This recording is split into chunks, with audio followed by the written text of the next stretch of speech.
মহাকাশে মহাশক্তি ভারত প্রতিরক্ষা তথা মহাকাশ গবেষণা সংক্রান্ত কর্মসূচিতে নতুন মর্যাদায় উত্তরণ ঘটল ভারতের এবং ভোটের মুখে ততোধিক কৌতূহলের জন্ম দিয়ে সে কথা ঘোষণা করলেন প্রধানমন্ত্রী নরেন্দ্র মোদী। উপগ্রহ বিধ্বংসী ক্ষেপণাস্ত্র বা অ্যান্টি স্যাটেলাইট মিসাইলের সফল পরীক্ষা করেছে ভারত। এসেট নামের ওই ক্ষেপণাস্ত্র ছুড়ে মহাকাশের ভাসমান একটি কৃত্রিম উপগ্রহকে ভারত এদিন ধ্বংস করেছে। দেশের এই সাফল্যের কথা আনুষ্ঠানিকভাবে ঘোষণা করার জন্যই প্রধানমন্ত্রী নরেন্দ্র মোদী এদিন জাতির উদ্দেশ্যে ভাষণ দেন। ভারত আজ অন্তরিক্ষ মহাশক্তি হিসেবে নিজের নাম নথিবদ্ধ করে নিয়েছে।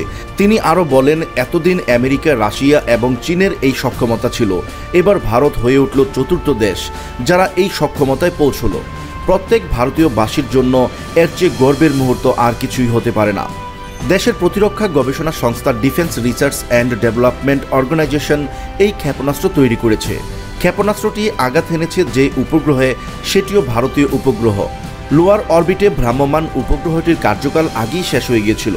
বুধবার সকালে এ সেটের সফল উৎক্ষেপণের মাধ্যমে সেই মেয়াদ ফুরনো উপগ্রহকে ধ্বংস করা এবং প্রতিরক্ষা তথা মহাকাশ কর্মসূচিতে নতুন মাইলফলকে পৌঁছানোর কাজ একসঙ্গে সেরে ফেলল ভারত।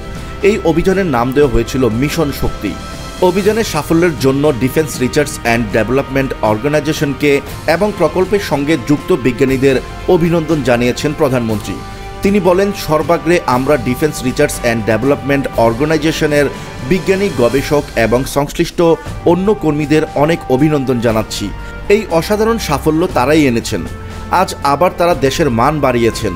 আমাদের বিজ্ঞানীদের জন্য আমরা গর্বিত।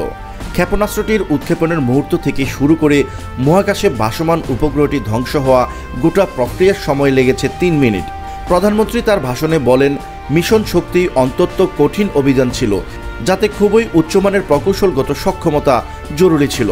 মোদির ভাষণ শেষ হতেই আন্তর্জাতিক মহলকে বার্তা দিয়েছে ভারতীয় বৈদেশিক মন্ত্রণালয়।